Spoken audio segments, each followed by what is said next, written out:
Hello football fans. বিশ্বকাপ বাছাই পর্বের ম্যাচগুলিকে ঘিরে আর্জেন্টিনা স্কোয়াডে একাধিক ইয়ংস্টার খেলোয়াড়দের সুযোগ করে দিয়েছেন লিওনেল স্কলোনি। মূলত মেসি ডিমারিয়াদের প্রজন্ম শেষে ভবিষ্যৎ প্রজন্মকে গড়ে তোলার জন্যই তার এমন সিদ্ধান্ত। স্কোয়াডে ডাক পাওয়া তরুণদের মধ্যে বেশ কিছু খেলোয়াড় আছেন যারা এই ম্যাচগুলির দ্বারাই আর্জেন্টিনা স্কোয়াডে পাকাপোক্তভাবে জায়গা করে নিতে পারেন, যার মধ্যে Valentin Carboni, Valentin Barco, Equi Fernandez, Alejandro Garnacho, Matias Soule এবং জিওলিয়ানো সিমিওনের মতো তরুণ প্রতিভাবান খেলোয়াড়রা আছেন। এর মধ্যে লেফট ব্যাক ভ্যালেন্টাইন বার্কোকে লিওনেল স্কলোনি এবারে স্কোয়াডে মূলত নিকোলাস ট্যাগলেফিকোর ব্যাকআপ খেলোয়াড় হিসেবে ডেকেছিলেন, কিন্তু ট্যাগলেফিকো ইনজুরির কারণে স্কোয়াড থেকে ছিটকে পড়ায় তার জায়গায় ডাক পেয়েছেন মার্কোস আকুনা। দলের প্রধান লেফট ব্যাক হিসেবে এই বিশ্ব চ্যাম্পিয়নই মূলত শুরু করবেন ম্যাচগুলিতে এবং এই পজিশনটার জন্য তার সাথে লড়াই করবেন মাত্র 20 বছর বয়সী ভ্যালেন্টাইন বার্কো। যদিও লেফট ব্যাক পজিশনে লিওনেল স্কলোনি চাইলে লিসান্দ্রো মার্টিনেজ ও নিকোলাস গঞ্জালেসকেও ব্যবহার করতে পারেন। সেক্ষেত্রে আকুনার পাশাপাশি এই দুজনের সাথেও ওই পজিশনটায় সুযোগ পাওয়ার জন্য লড়তে হবে সদ্য সেভিয়ায় নাম লেখানো ভ্যালেন্টাইন বার্কোকে। এজাকুয়েল কিংবা ইকুই ফার্নান্দেস, যিনি কিনা আর্জেন্টাইন ক্লাব রিভার প্লেট ছেড়ে সবেমাত্র সৌদি প্রো লিগে পাড়ি জমিয়েছেন, তাকে মূলত ভবিষ্যতের কথা মাথায় রেখে স্কোয়াডে রেখেছেন লিওনেল স্কলোনি। প্যারিস অলিম্পিকে হাবিয়ের মাসচানোর দলের অন্যতম গুরুত্বপূর্ণ খেলোয়াড় ছিলেন তিনি, যিনি কিনা নিজের পারফরমেন্সের দ্বারা সকলের নজরে এসেছেন।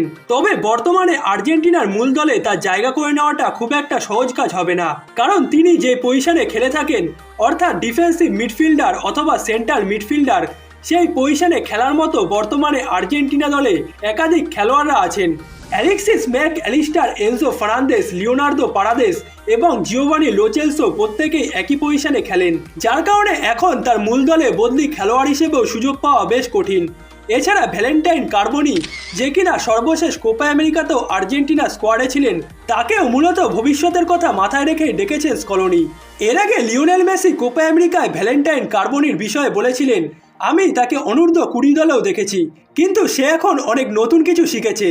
সে নিজেকে আগের থেকে অনেক ডেভেলপ করেছে এবং তার মধ্যে এখন আলাদা একটি কোয়ালিটি আছে, যার কারণে ভবিষ্যতে সে আর্জেন্টিনা দলের মূল খেলোয়াড় হিসেবেও সামনে আসতে পারে।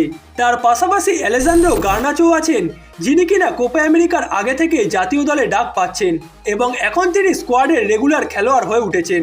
অ্যাঞ্জেল ডিমারিয়া অবসরে যাওয়ায় ম্যানচেস্টার ইউনাইটেডের এই ফরওয়ার্ড অবশ্যই আর্জেন্টিনা দলে আরও বেশি গেম টাইম পাবেন, যদিও তাকে পজিশনটির জন্য আরও এক ইয়ংস্টার মাতিয়াস সোয়েলের সাথে লড়তে হবে।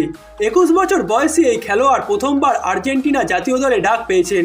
এই মৌসুমে রোমায় যোগ দেওয়া মাতিয়াস সোয়েলকে ইটালির বর্তমান কোচ স্পালেতি তার জাতীয় দলের হয়ে খেলার জন্য অফার করেছিলেন, কিন্তু সে আর্জেন্টিনাকে বেছে নিয়েছেন এবং লিওনেল স্কলোনি তাকে সরাসরি বিশ্বকাপ বাছাই পর্বের ম্যাচগুলির জন্য স্কোয়াডে ডেকেছেন, যেখানে তিনি অবশ্যই বদলি খেলোয়াড় হিসেবে গেম টাইম পেতে পারেন। এছাড়া অ্যাটলেটিকো মাদ্রিদের জিওলিয়ানো সিমিওনেকেও স্কোয়াডে রেখেছেন লিওনেল স্কলোনি, যিনি কিনা প্যারিস অলিম্পিকে হাবিয়ের মাসচানোর দলের অন্যতম মূল খেলোয়াড় ছিলেন। 21 বছর বয়সে এই সেন্টার ফরওয়ার্ডকেও মূলত লিওনেল স্কলোনি ব্যাকআপ বা বদলি খেলোয়াড় হিসেবেই খেলাবেন। বর্তমানে আর্জেন্টিনা দলের বেশিরভাগ মূল খেলোয়াড়েরই বয়স 24 থেকে 28-এর মধ্যে, যার কারণে নতুন ইয়ংস্টাররা স্কোয়াডে এখন থেকে সুযোগ পেলেও মূল দলে তাদেরকে বদলি খেলোয়াড় হিসেবে ব্যবহার করবেন লিওনেল স্কলোনি।